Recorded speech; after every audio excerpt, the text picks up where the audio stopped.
corona pandemic has been raging for the last 1.5 years now. Things seem hopeless, but we know so much more about the virus now. So much more about what happens and what are the implications to the human body from the infection. And that is where we have hope. We also have a vaccine now. Several types are available, but the current surge has been large. And to save yourself from the devastating consequences of an infection, the understanding of the disease is very useful. The coronavirus lodges in the throat and enters these cells in our pharynx, as we call it medically, the throat, and it becomes a part of this cell. Now, this is something which most people do not understand. It becomes a part of the cell because it overcomes the cell metabolism to its own advantage and uses the cell to multiply and make its own replicas. So within a short span of 1 or 2 days, you have millions of viruses within the cells that are infected. And once this invasion has happened into the cells and the numbers are multiplied, we have the body recognizing there is an invasion. The body then fights. Body fights by producing what are known as antibodies, which recognizes that foreign virus and attacks it and kills it. That's the normal process. All viruses that infect our body are eliminated. They are not eliminated by drugs. They are eliminated by your own body's immune system producing antibodies and attacking and killing the viruses. This is true for your common cold. It is true for a lot of other viral illnesses. Usually it's about the 4th, 5th day when the antibodies are sufficient in number, the viruses are in large number, and there's a fight between the two. And in this fight, there are what are known as chemicals released into the bloodstream. These are known as cytokines. And these chemicals cause the body to have a higher temperature. They have fever, body to have myalgia, body aches. If it is a throat infection, they have sore throat because the cells there in the throat have the maximum number of viruses. It causes a little cough from that irritation there. So these are consequences of the virus being there in the body in large numbers and the fight going on. The incubation period for the virus, which means from the entry of the virus to the first symptom, is on an average about 5 days plus minus 2 days. But today, in this surge of viruses, no one knows where they got the infection from. In the past surge that happened, a lot of people knew. They went to a wedding, they went to an engagement, they went to a party, they went somewhere. They got it from there. But in this surge, no one knows where they got it from. So you wouldn't be able to calculate the incubation period. So this incubation period, you keep it aside, but look at the first symptom that happened. And the first symptom that happened may be sore throat, irritation in the throat, cough, fever, body ache, headache, occasionally loose motions also. But any or all of these are possible. And this is something which you must keep in mind as the first day of your infection producing symptom, the day 1 of your symptom. A lot of people, when you ask them what is your first symptom, they will usually remark what troubled them the most. It may be the body ache troubled them the most. They'll say, no, this was on that particular day, on last week. No, you have to be precise here, because a day or two calculation error can lead to a difference between your being happily up and about and your being on a ventilator. So it's important for you to get the precise dates. Once that has happened, the sore throat may persist, the fever may go little high, the second day fever is there, third day fever is there. Usually by 4th day fever comes down, comes to 99, maybe 98.4, and that's your normal body temperature. In 80% of cases, this is the end result of the whole infection. 80% of people with the virus infection have only minor symptoms which settle in 3-4 days time and they are happily moving around. However, the disease in 10 to 15% or maybe 20% takes a dangerous turn. And what is the dangerous turn and what happens? The fever had settled, it comes back. Or fever was there, it becomes a higher degree of fever. Cough was there, then you have a deep hacking cough. Nothing comes out, no phlegm comes out. It's a deep hacking cough. So 3 key symptoms that tell you, warn you that the disease is going to a dangerous turn are fever that becomes higher grade than what it was before, or if there is no fever, new fever, usually more than 100 degree Fahrenheit that comes up. Second, a chest congestion or a difficulty in your inspiration expiration process. And the third is a deep kind of a cough which makes it difficult for you even when you lie down. This second dangerous turn, we have to understand, this is not because of the virus. A lot of people think the virus has caused a pneumonia, and that is the biggest mistake which happened in the early understanding of the disease. The X-ray picture looks like a pneumonia until in Italy they did a post-mortem and they found that it was not pneumonia, it is actually blood clotting in the veins. It is only research that helped us understand this process, and that research has guided us into understanding the pathology, and now we know what we do once this happens. This is done by understanding the disease caused by the second dangerous phase of the virus infection. The virus is recognized as a foreign body by the human immune system. How is this recognition happening? It is a special spike protein on the surface of the virus which is recognized by the antibodies. So it's like a unique ID for a particular person. However, there are some cells which have some proteins which are similar in appearance and structure to the virus spike protein. This structure is specifically seen in the blood vessels within your lungs. It is also seen in the intestine, that's why you have loose motion. It is also seen in the liver and in some of the kidneys. In the lungs, the body antibodies, which is supposed to only attack the foreign viruses, recognizes the similar ID on these cells and attacks them. Once it attacks them, those cells get damaged. When the cells are damaged, you have a situation here where the normal smoothness of your blood vessels interior, that is lost. The cells lining the wall of the blood vessels have become rough, cells within the blood start sticking there, and it soon forms a clot and it clogs the passage of the blood vessel and no more blood can pass. So if this happens in the lungs, the normal exchange of oxygen that happens between the air and your blood in the alveoli of your lung, that is not going to happen. No blood flow, no oxygenation. No oxygenation, your saturation of oxygen in your blood keeps going down.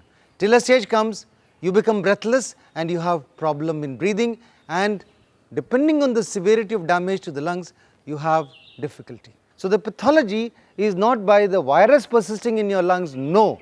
It is because of body's reaction to the viruses. So what looks like pneumonia is not pneumonia, it is clotting of bloods within your blood vessels, because these blood vessels have been attacked by the antibodies, thinking that the cells there are the viruses, whereas actually they only have slight protein receptor which is similar to the surface protein of the virus. In some human beings, this damage is catastrophic. We still do not know why some people are more affected than the others. Probably there is genetic predilection, probably there are environmental factors, probably there is a combination, we still don't know. But the fact remains, some are worse affected than the others. Now if you allow this to continue, more and more of the blood vessels are clotted and you reach a stage when you need to have oxygen given externally. And the oxygen flow rate will go on increasing till you reach the level that is sufficient to maintain the brain from functioning. And that may be from 2 to 3 liters to 5, 10, 15, 60. And if at 60 liters you can still manage, then you need to go for what are known as BiPAPs and CPAPs and then ventilators. So this is a dangerous turn which you have to anticipate. Unless you anticipate this, you will not be able to control the disease. In 15 to 20%, you have the second phase caused not by the virus but by the autoantibodies attacking the body's cells.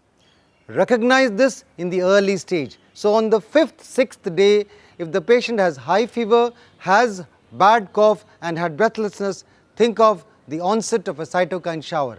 And you have to prevent this at this stage, from the shower to become a storm, to prevent the cytokines from being released in large numbers. How do you do that? We have a mechanism, very old medicine. This is the steroid that we give either orally or parenterally, and that will prevent the cytokine shower becoming a big storm and causing the devastating consequences that we are seeing. But unfortunately, steroids alone doesn't stop the clotting of blood within the lung blood vessels. So you have to combine it with an anticoagulant. So two key medicines that we have to do at this stage are the anticoagulants combined with the steroids. But remember, steroids are not to be taken lightly. Anticoagulants are not to be taken lightly. So do not do this on your own. Do it on the recommendation of a physician. Now you will ask me, what is danger about steroids? Steroids, the timing becomes important. Supposing you give steroids early on, I've seen a lot of patients, sir, we had the symptom, we started steroid. No, don't do that. Don't do it on your own, because right from first day of your first symptom to about 3 or 4 days, the virus is still multiplying. Though it is being attacked by the antibodies, it is still multiplying. And this multiplication phase will be prolonged. Your disease will be prolonged if you start steroids early on.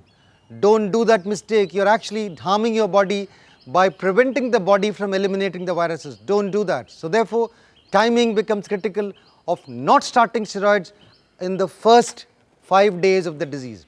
Once that viremia phase, as it is called, is over and the autoantibody reaction is starting, that is the stage to start steroids. So 5th, 6th day is the usual time when it happens.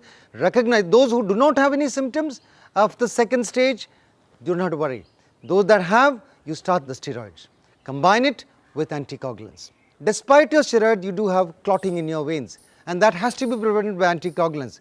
A lot of people think they can manage with aspirin. Please remember, it doesn't work. To the best of my readings that I have found, it doesn't work. Why?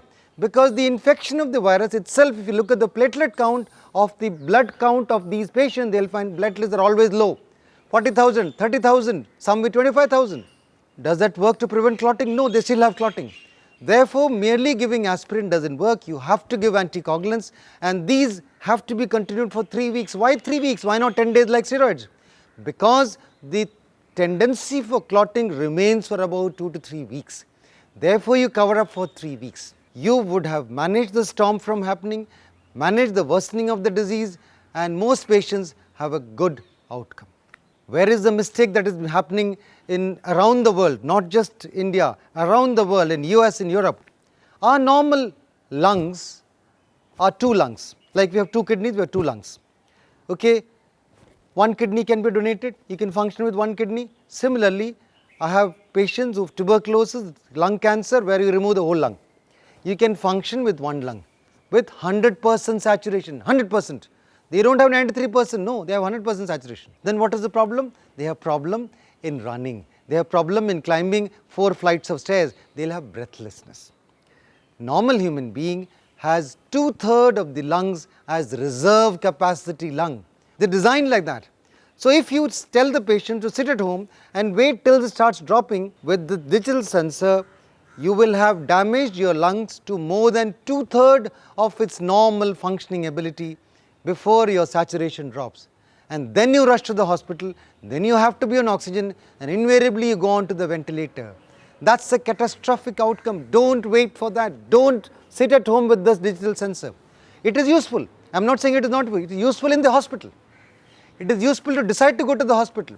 It is useful on way to the hospital where you want to know if the patient is deteriorating. All those details can be analyzed by this, but not sit at home with this. That's a big mistake.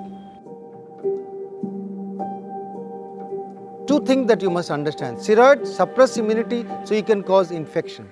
So then you started the steroids on the 5th day or 6th day, and you started the anticoagulants, dramatically they become better. Oh, their fever is gone next day. Their cough is better. They feel better. They are stronger. They are okay, especially in the elderly, especially the diabetics, especially those with poor immunity. By around 4th day of steroids, they start having fever again. oh no, virus has come back. It's not the virus that has come back. Because the immunity is suppressed, the normal bacteria in our lungs, they attack our body and cause pneumonia. This time it is bacterial pneumonia. So this phase of infection is a bacterial infection which needs to be covered with antibiotics. So to re-emphasize, steroids do benefit in a huge way, in life-saving way, but it has a downside because it encourages opportunistic infection by bacteria within our lungs which are already there. So this should be covered with antibiotics. This is the only stage when you give antibiotics.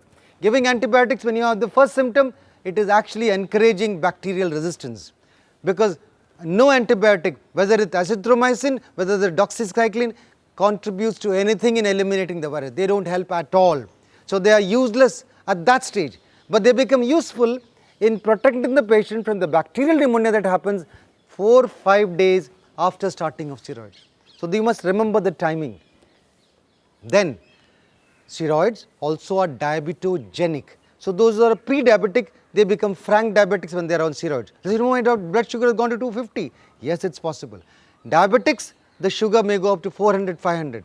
Be in touch with your doctor or your diabetologist who can control that part, and unless you control that well, you will have problems from the diabetes getting worse. So that is the problem. People with comorbidities have poorer outcome because they don't cope well with the infection that they have in the second phase, or the complications of diabetes and kidney disease with fluid balance getting imbalanced because of the steroids that you give. So steroids are life-saving, but they are dangerous. Use them with caution. So the key message that I am going to give you are very clear. When you think you are positive, when you think you are positive, not when you are tested positive. Don't rely on the test positivity or negativity. If your symptoms are fitting, in consultation with the doctor, you have to manage it like that. So don't go by that, go by the first symptom. If you're asymptomatic after 5 days, be happy, you're a corona warrior. You can watch out for another 5 days because you may still have a little more cough, little stifle body ache. These persist for some time, don't worry. But once the dangerous turn is identified, then you treat it and prevent the cytokine storm by giving steroids and anticoagulants. Steroids for 10 days and anticoagulants for 3 weeks based on consultation with your doctor to prevent complications from both these drugs. Both are dangerous drugs, need to be under supervision only. So with this understanding of timelines, first symptom, first 5 days, nothing other than maybe some vitamins to supplement yourself and nothing else. What about drugs like remdesivir and ivermectin? And these are special drugs. There is no evidence, even plasma, there is no evidence that they make a difference to the outcome in any way. So if you look at the various guidelines that are there, they very clearly say there is insufficient evidence for the use of plasma therapy, remdesivir, tocilizumab, ivermectin or any of these drugs that are used. No role of antibiotics in the first 5 days, antibiotics only in the last days of the second 5-day period. And once you've got that clear, you can avoid going to a hospital, you can manage at home in consultation with the doctor without having the serious consequences. Your need for hospitalization comes when you have missed the bus of recognizing the red flags of the dangerous turn of autoantibodies attacking the blood vessels. Now with this knowledge, you can recognize it, identify it, seek help and control it. So this is the learning which is recent, and we are able to manage many patients safely, guiding them through without the need for oxygenation, without the need for admission, without the need for ventilation, without the need for all the catastrophe that we are seeing. Thank you very much.